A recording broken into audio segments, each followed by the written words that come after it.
AskReddit by Animaking 1108. What infamous movie plot hole has an explanation that you're tired of explaining?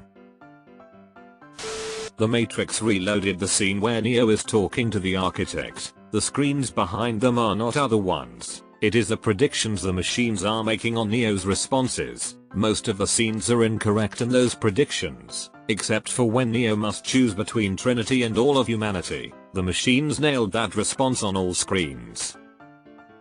Honestly, I'm glad I finally have an explanation for this scene, because they are discussing how many times this has happened before while we're looking at it, and the architect says something about having two different ways to calculate that number of times they've gone through it. Since they are talking about this while we see the different Neos, I always thought that's what they were trying to show. Since it was never explained, I'm just now learning about it. I'd figured out everything else after repeated viewings but never understood that part. There was a whole topic on the front page a while back about the Truman Show, asking about what happens when Truman wants to sleep with his on-screen wife. Is that upsetting to her because she's just an actress? How do they avoid showing it on TV? People offering all kinds of explanations like he was raised not to know what sex is. I thought I was going crazy because not only does the movie directly address this, two guys watching the show complain that the camera always cuts away when Truman and his wife go to bed, but it's an actual plot point in the movie that she's trying to have a baby with him so that they can start Truman Show Phase 2, and his obsession with a woman they kicked off the show years ago is ruining the director's plans. People have apparently never heard of the concept that people are willing to have sex for money and or fame. She would have been well aware what she was signing on for and agreed to it. She was specifically cast to be his love interest and eventual wife, so they found an actress who was willing to do all that entailed. People sometimes wonder how Indiana Jones initially remained skeptical of the mystical events happening in the second film, when he just witnessed a magical art mass killing a bunch of Nazis in the first film. But that's because the second film is a prequel. Also, the majority of artifacts and myths Indiana Jones interacts with are completely mundane. They have fascinating cultural significance and implications on history, but they are ultimately just mundane. The encounters with the supernatural are clearly rare exceptions he gets caught up in, not his primary field of expertise. Like, even if literally Atlantis was discovered right here and now today, that doesn't mean the lost continent of Mu, or the city of El Dorado, or the lost colony of Norumbega, or anything else is real. It means Atlantis is, apparently, real. How does Sarah Connor know which button to press to crush the Terminator in Terminator, 1984? Because she accidentally presses it a few minutes earlier and it set the crusher off. It would lead the Terminator to find them. Oh, like in The Incredibles where Ella Fitzgerald has the remote and Bob tells her to push that button again. In Memento, people always wonder how a guy with short-term memory loss remembers he has memory loss. But he's conditioned himself to say it, just like Sammy was subjected to conditioning in the flashbacks. I love that movie. Everything makes sense but you still have questions once it's over. One of Charles Foster Kane's servants was outside his bedroom when Kane said Rosebud. The door was wide open.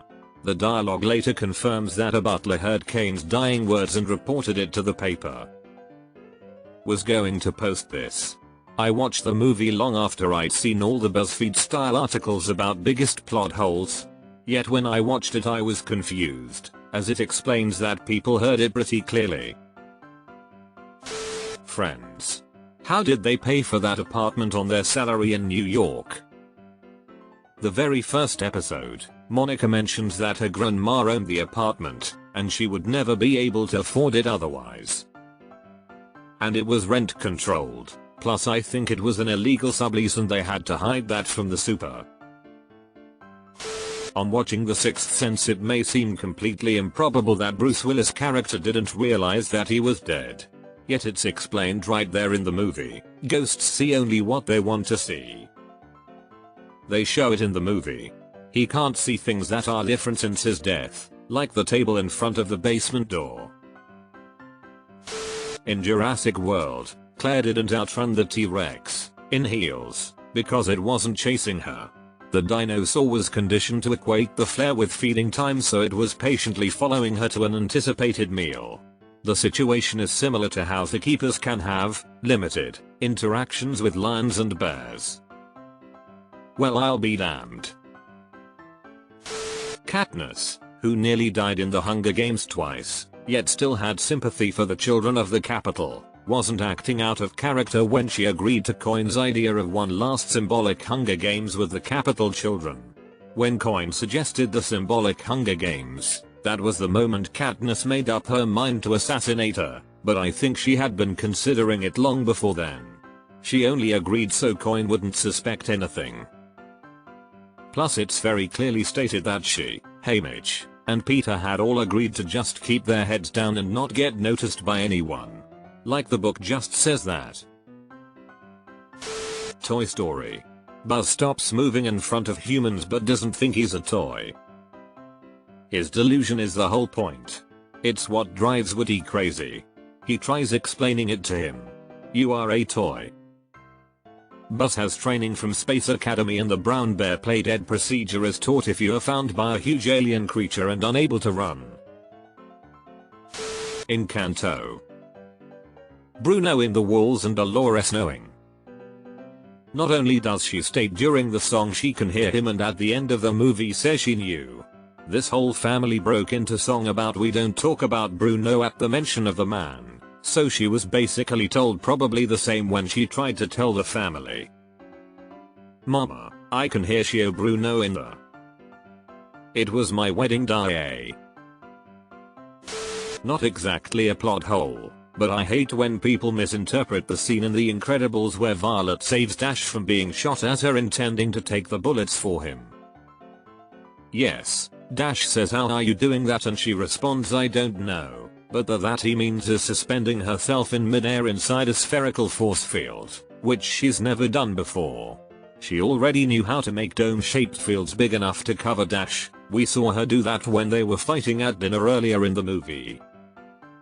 She jumped in front of Dash because that was the only way she could get close enough to him in time to protect him, since she had not yet learned how to make force fields far away from herself like we see her do when fighting the Underminer in the sequel. It was also about maintaining them. All throughout the earlier movie she can only create them for seconds, hence her being unable to protect the plane, and the force field hitting Dash briefly, but when her little brother is in danger she doesn't think, she just does, leading her to being able to produce and maintain it for the first time ever, protecting both her and Dash despite being shot at. The first rule of Fight Club, and their growing number of members, is because it is meant to teach the members to break rules. And more than that, it's to teach them to secretly break rules. They aren't intending to start a war like redcoats lining up in formation. It's supposed to be on the down low. Is there some kind of Mandela effect going on with the Titanic movie? Why doesn't Rose let Jack get on? They can both fit. Jack does try to get on. It starts to sink with both of their weight on it. It's a case of people thinking if they spent enough time solving the problem, they could figure it out. Hell, Mythbusters showed that by rigging up the life preservers, they could both fit on. It was dark and the water was ice cold. Every minute in the water was risking death. They tried it once, it failed. Jack made a call. That was an entirely reasonable decision given the circumstances. Deleted. The book adds even more to this about how the first few generations of dinosaurs moved too fast and they slowed them down to match people's expectations. I don't know if you'd call it a plot hole, but I have had to explain it to people before. Jenny didn't think she was in love with Forrest because she thought she was taking advantage of him in the same way her father molested her. He was mentally challenged. She knew this. She had seen it her entire life. She didn't think he was emotionally capable of knowing what real love is. She didn't want to turn into her father. Not with the one person who actually treated her like a human being. She also blamed herself for leading him on because she thought she was abusing him, the way her father did with her. which drove her into a self-destructive life path. For the people who spend all the Star Wars movies saying, why don't they just Jedi mind trick everyone into doing this or that, Obi-Wan is very clear the first time he uses it that it works on the weak-minded. I think the way stormtroopers function throughout the first 3 films shows they aren't the sharpest tools in the shed and are probably bred trained selected to do whatever without question and just be cannon fodder. If I thought you could be an officer on the Death Star, you wouldn't be working at a checkpoint on Tatooine. That guy's CO probably. Everyone always asks why there was a desert in Washington DC in Transformers 2. It has been clearly explained in a ton of discussions of that movie that it was just a really bad movie. LMAO, never realized it was Washington. From Independence Day. How could a virus programmed on Earth computers destroy the computer system of an alien civilization? In a deleted scene, it's revealed that technology from the spaceship at Area 51 was harvested and used as the basis for most of Earth's post-WW2 computer technology. Once you know that, the whole thing becomes a lot more believable. I prefer to think that the alien computers couldn't decipher the macOS so it exploded itself. Home Alone, it's very clearly explained how they paid for the trip to Paris and that Kevin's dad didn't foot the bill. I never realized there was a plot hole with paying for the trip. What exactly is the supposed plot hole? Dark Knight Rises, how did Bruce Wayne magically get to Gotham after he escaped the hole? 1. In an adjacent scene it's mentioned the bomb will go off in a month, so we can assume that's how long he has to get back to Gotham. 2. Wayne Enterprises has offices around the world. All he needs to do is get to an office, log in, and wire himself money or supplies to get home. He's Batman, he can easily do this without being noticed. 3. Batman Begins has a whole sequence of him traveling around the world penniless and nameless. This is a specific skill it's already established he has. There are tons of plot holes in that movie, but for some reason people get hung up on the easiest one to explain. The bigger plot hole was Bruce Wayne healing a busted spine by popping a vertebrae into place and hanging from a rope for a bit in a dungeon. I ain't the G Hauser, but that doesn't seem realistic. Tom Cruise is not the last Samurai, Ken Watanabe's. Cruise is just the pod character.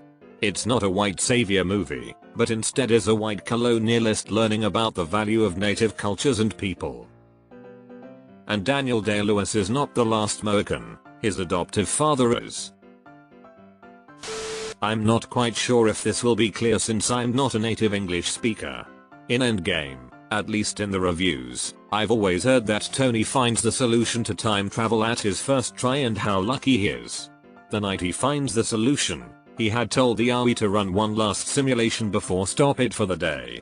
That, added to all the time that he has been without sleep or doing it badly, suggests that he has never stopped looking for a solution and that he did not find it the first day he looked for it. He also presumably now had access to some of Pyme's work, the quantum technology that is the basis for the time travel they end up using, which has them all wearing Ant-Man-like suits, now that Scott had returned. But why male models? Lee Harvey Oswald wasn't a male model. You're goddamn right he wasn't, but the two lookers who capped Kennedy from the grassy knoll sure as shit were. Contact. People talked about the second machine coming out of nowhere. False. It's stated soon after they discover the plans for building it that Japan has bid to take itself out of the consideration for piloting the first machine if they are granted the right to build their own machine instead. Even Family Guy echoed the false idea in the Misery parody, though FG isn't a news source, it annoyed me that they gave the false idea a platform. Jack and Rose couldn't both fit on the door in Titanic. In the movie, they try to both get on the door and it capsizes, because the door isn't buoyant enough with both of them on it. Jack then gets off the door so Rose can get more of herself out of the water. It's in the movie. They try to do it in the movie and it doesn't work. It doesn't matter how much surface area the door had, it's the buoyancy of the door that was the problem. Mythbusters did it where they took the life jacket Rose had and tied it to the weak corner of the door, giving it enough lift for both of them to survive. So all Jack and Rose needed to do was put their engineering degrees to good use, write out a plan, experiment with different ways of staying afloat, and they would have been just fine. The McFlys briefly meet a guy named Marty in high school. They had no pictures of him. Their youngest son kind of reminds him of the guy. But they don't know about time travel. George trusts his wife. George never stood up for himself. By punching Biff, he got a confidence boost. This changed the course of his life for the better. Biff never recovered. I had a college friend send a picture of us to me from 20 years ago from a number I didn't know. I didn't recognize myself. If you watched your child grow up for years, you wouldn't suddenly say, "Hey, doesn't he look like that kid we knew for a week 30 years ago?" Especially because there were no pictures of Calvin Klein. You'd probably just see the designer and assumed that was who you met. And even if they did realize, their reaction would be more like, "Huh, isn't that a weird coincidence?" rather than "Holy shit, our son is a time traveler." This is a plot hole that I solved for myself. In the 1989 Tim Burton Batman movie, the Joker is poisoning the residents of Gotham using parade balloons filled with gas.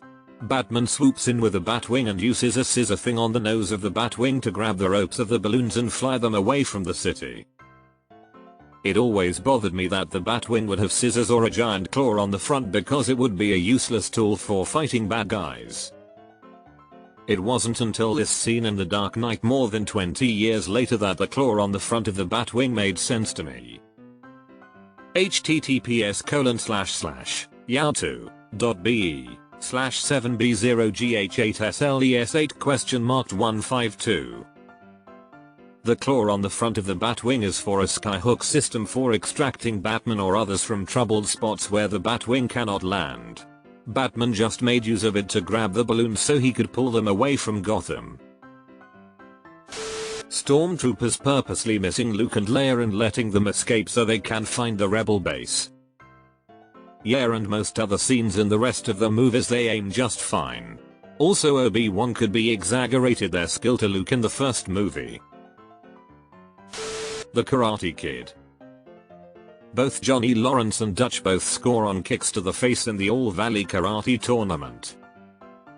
The crane kick is legal. Han Solo knows what a parsec is. He was bluffing what he thought was a couple of yokels. The script says as much, and there's a reaction shot. Yeah, if you go back and watch the scene, the look Kenobi gives him after that line says it all. Deleted. I have trouble recognizing faces of people from show. There's no chance Marty McFly's parents recognize a kid they met a few times back in the 50s. Not necessarily a plot hole, but I'm sick of hearing how Raiders of the Lost Ark would turn out exactly the same without Indiana Jones. I don't think that's an accident. It's probably true of a lot of other movies as well, and is definitely true of real life quests that people have done. The adventure Indy has is the point of the movie. It isn't even true. Maybe the bulk plays out the same, but without Indy you have a bunch of dead Germans with the Ark, another group come and now the Germans have the Ark. Since Indy was there and survived, the US has the Ark. Also, Marion is likely dead. I doubt they planned to ask nicely for the medallion and then walk away, or that she would hand it over if they did. The Dark Knight Rises. Bruce escapes the prison that's in the middle of nowhere, and the plot hole is how he got back to Gorham fast enough to save the city. When he escapes, you can very clearly see a town in the background that's within walking distance. It can be very easily explained that he made a freaking phone call and flew back. Another thread mentioned that there was a month between when he escaped the prison and returned to Gotham. They noted it was mentioned in the movie. Since a lot of people are mentioning the friend's apartment, The Simpsons explains how the family got their house, too. Homer's dad sold the rundown shanty he was living in, which he himself won on a crooked 50s game show, to get them the extra money they needed to afford the place. In return, Homer moved him in with them, but got his fill of him pretty quickly and sent him to the retirement home where he lives now. The weight gain in Mean Girls. Regina constantly obsesses over her weight and appearance, so how did she not notice she gained a shit ton of weight? In the deleted scene that was meant to be in the montage of her trying to sabotage Regina, she rigs her weight scale so it always stays the same. Should have put that in the movie. She literally said these bars suck and Katie says yeah, you're supposed to bloat like crazy and the fat turns to water and then you lose it all. The creatures at the end of the movie AI are not aliens. They are the evolution of robots, David. That's why they are so compassionate towards him. I saw this movie when I was about 6 years old and the movie ending on such a sad note I cried while hugging my mom because it was super sad. I did think they were aliens at that time, but I watched it with my girl recently and it didn't fit that they were aliens. Not a movie, but Walter White had perfectly good health insurance. He became Heisenberg because he wanted to leave a ton of money to his family. His health insurance didn't pay for his care because he went to a private pay doctor that Marie pushed for. Also, his former colleagues offered to pay for his care when he went to the birthday party. Not a movie, but The Office TV show. Ever since it ended, people have had a theory that Toby was the Scranton Strangler. Toby was on the Strangler's jury, convicted him, and later visited him in prison, to say he now thinks he may be innocent. During the visit, the Strangler strangled Toby, leaving him in a neck brace. They clearly convicted the right man. I mean, the common rebuttal there is that Toby went to the prison and told the guy the truth, that Toby was the real Strangler and then put the guy in jail himself, and the guy attacked him in retaliation. But obviously the whole thing is more of a silly thought experiment than a legitimate theory or plot hole.